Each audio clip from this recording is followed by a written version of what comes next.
grupos, velho... Então não existe luta de classes no Brasil, não existe. Não, existe luta de classes. Só que o que acontece? Quem que vota no PL? Quem que vota no PL? São só os ricos? Não, mas aí São você só tá as sendo classes inocente. dominantes? Não, são só as classes dominantes? Não, Porque mas aí assim, ó, você... a sua Mas pergunta aí foi... Não, mas Sua aí você tá pergunta fazendo... foi, essa Não, não, não. polarização representa uma fissura entre a Representa, população para mim brasileira? representa. Não, para mim não representa, velho. Para mim Você não sabe... representa. não, agora vamos Hegel, peraí. Ó, Não representa. o seu contato com a realidade é mediado, não é um contato imediato, né? Exato.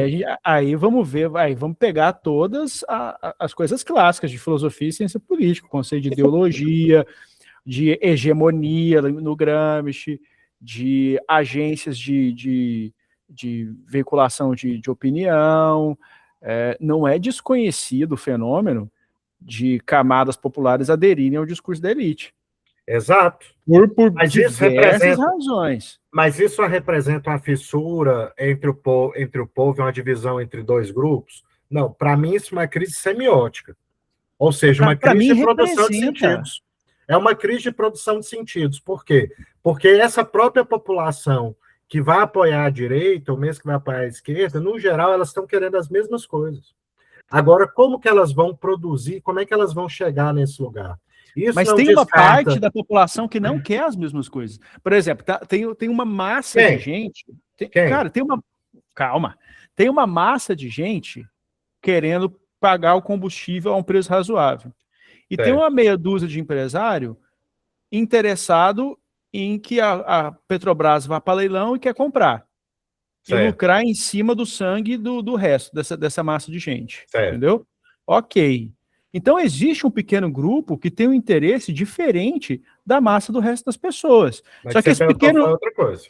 Mas esse pequeno grupo não vai chegar e falar assim, meu interesse é esse, vamos todo mundo aqui votar. Não. Ele vai patrocinar jornal, TV, o caralho, a quatro, para falar o quê? Que a Petrobras é antro de corrupção, de que o Estado é ineficiente, que não presta, que tem que privatizar, para convencer essa massa de pessoas a apoiar o interesse que não é o dela. E isso está operando em qual plano?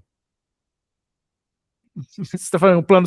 Não, eu não estou falando que não existe uma dimensão semiótica, mas abaixo dessa dimensão semiótica existe um interesse concreto. Existe, só que... E existe uma fissura concreta. Mas isso não é a fissura entre... não é a fissura que isso está representado nessa polarização.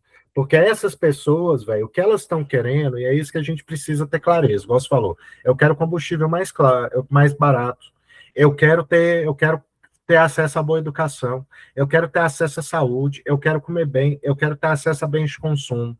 Se você perguntar para a população brasileira, fizer essas 4 perguntas, você quer ter combustível barato, você quer ter acesso à educação de qualidade, à saúde de qualidade, a comer bem, ter bens de consumo, e continuar perguntando, quer morar num lugar bom, etc., todo mundo vai falar que sim.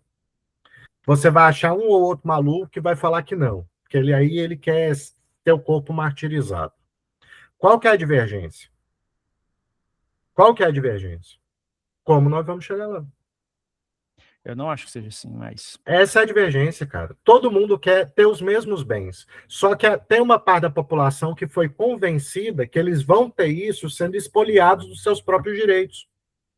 Então, olha, eu vou conseguir ter uma educação de qualidade na hora que o governo parar de cobrar imposto de mim, eu sobrar mais dinheiro, eu conseguir pagar por isso. Eu vou morar melhor se o Estado não me cobrar, não tirar do meu bolso, eu vou conseguir pagar por isso. Mas isso já é uma diferença de cosmovisão, Gustavo. Isso não é uma diferença de cosmovisão. Isso é uma crise semiótica. É uma crise de construção de sentidos. Não, porque dentro disso aí já existe uma concepção da pessoa de enxergar o mundo como campo de guerra, de achar que não é possível que isso exista para todo mundo. E isso é construído como? Não, como que isso é interiorizado na pessoa? Construção de sentidos, velho. Construção de sentidos semióticos. E aí a gente pode entrar até no próprio direito ou no Estado, como é que o Estado se configura para pensar isso. Porque, veja, tudo ao nosso redor diz isso. O Brasil que está colocado hoje, muito por conta dessas elites, muito por conta da luta de classe que você aponta, Ele informa isso para as pessoas. Espera lá, como é que eu vou crescer? Ó, eu pego o meu imposto, eu pago aqueles filha da puta que estão lá no Congresso, e os caras estão legislando em favor próprio. Porque então, sendo como é que o cara objetivo, vai acreditar em possibilidade de construção coletiva dessa forma? Isso é uma crise de sentidos. Então, a gente precisa reconstruir sentidos. Por isso que eu acho que não há fissura. Porque, assim, objetivamente falando, ó, tiraram a Dilma, entrou o Temer. O que os caras fizeram? Tiraram o direito previdenciário, tiraram o direito trabalhista, aumentaram a margem de lucro, reduziram a massa salarial, congelaram o salário mínimo, congelaram o gasto com política pública e que se foda. Exato.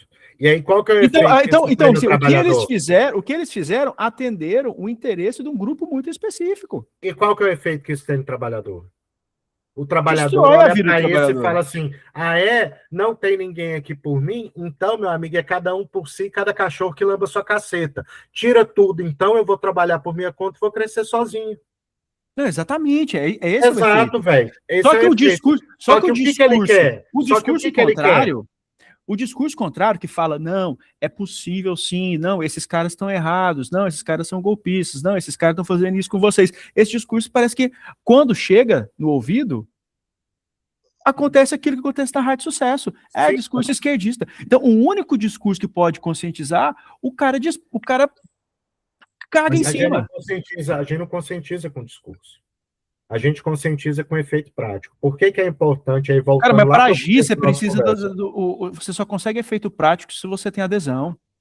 Vou te dar uma ideia, tá? Vou te dar uma ideia. Que eu falei lá no começo do programa.